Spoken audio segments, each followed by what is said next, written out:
Let's move on to PSV versus Paris Saint-Germain. I don't know if you know the ballad of Lucy Jordan, but at the age of 37, she realised that she'd never drive through Paris in a sports car with the cool breeze in her hair.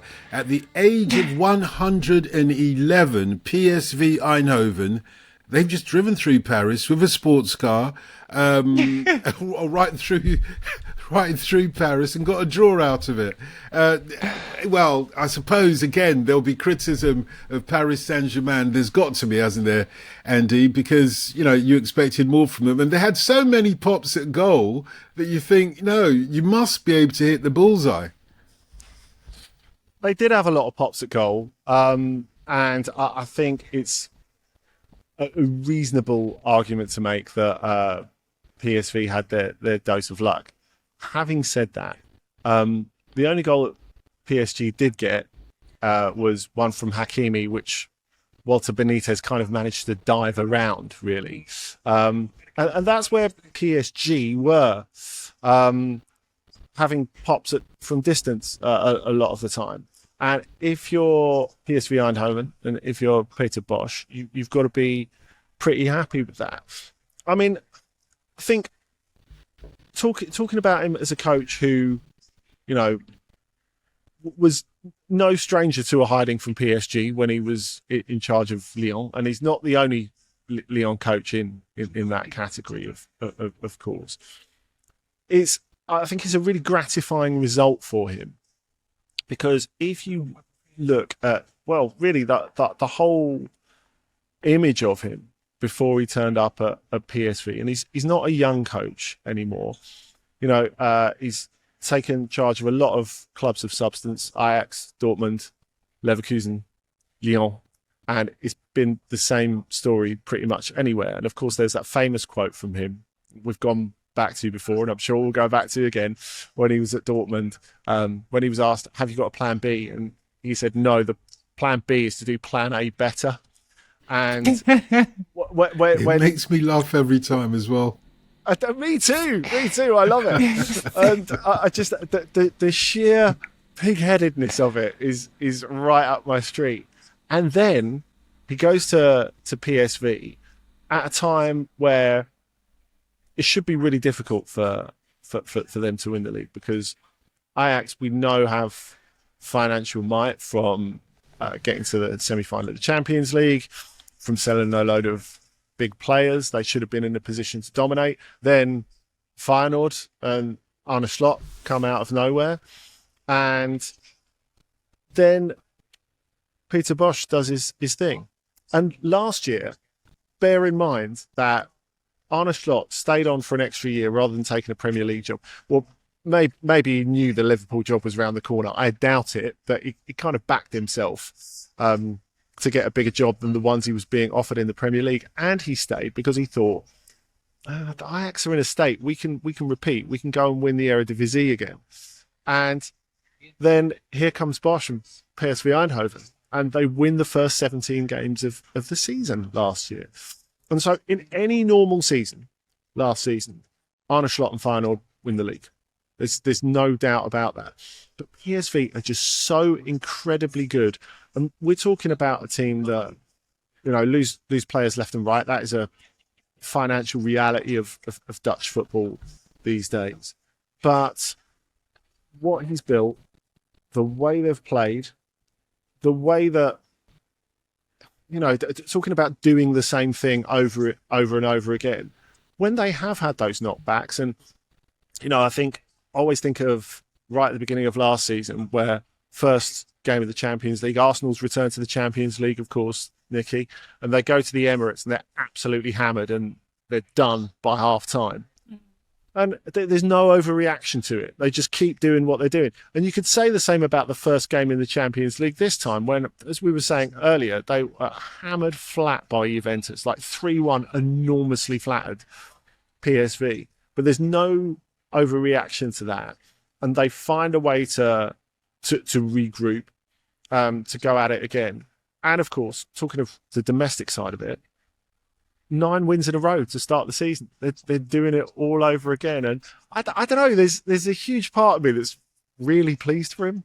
I think that sense of someone who's such a disciple of Cruyff, and he's such a disciple of Cruyff that he will never change his principles.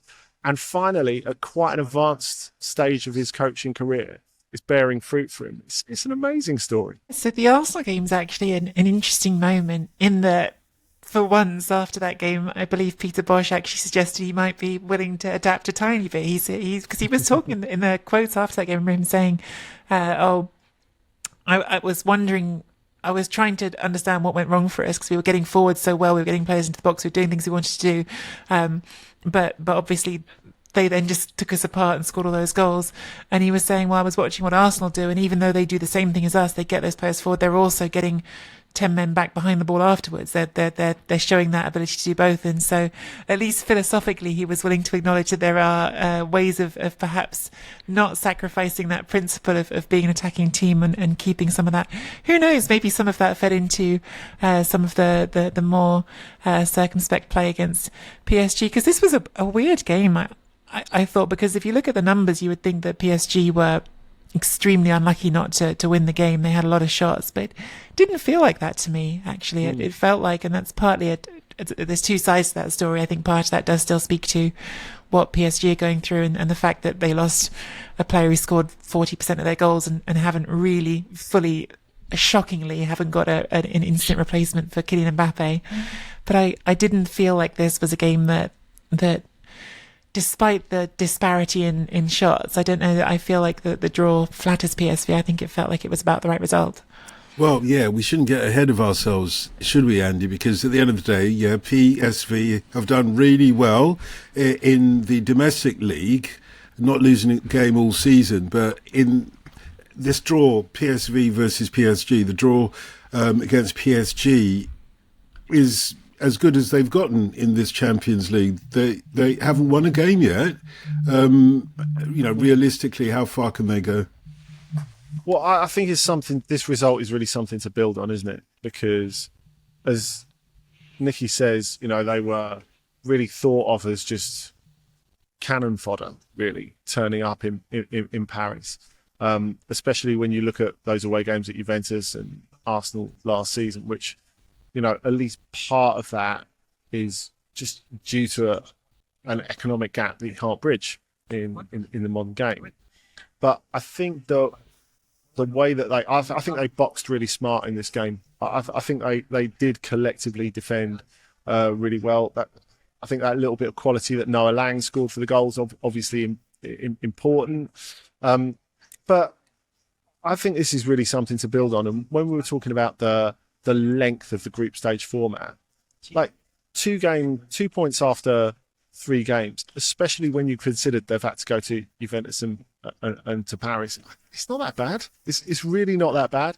And they're one of those teams who I think can have a realistic look at getting themselves into that top 24. So look, everything is still possible.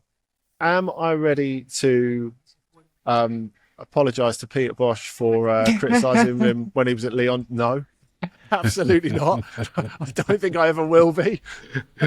But I think, as Nicky says, even though his brand is consistent, I think the fact that he has found a way to execute a little bit better, speaks to his intelligence. He is a really intelligent guy. But also, I wonder if being back in the Eredivisie is almost a little bit helpful for him, because he's a fairly cosmopolitan man. He played in France, speaks excellent French, and did from the moment he turned up at Lyon, has obviously coached in Germany extensively as well. But I just wonder, with the sort of football he wants to play, we talked about the realities of the transfer market. Having a slightly younger team that's really athletic, I think allows him to execute what he wants to do for a greater proportion of the game. If he had all the resource in the world, would he want players who were like all 29 and 30 anyway? I don't think he would, I think his squad would, okay, maybe he'd invest in a little bit more quality. But I don't think he'd completely throw out the the baby with the bathwater. So I think what he's working off quite suits him.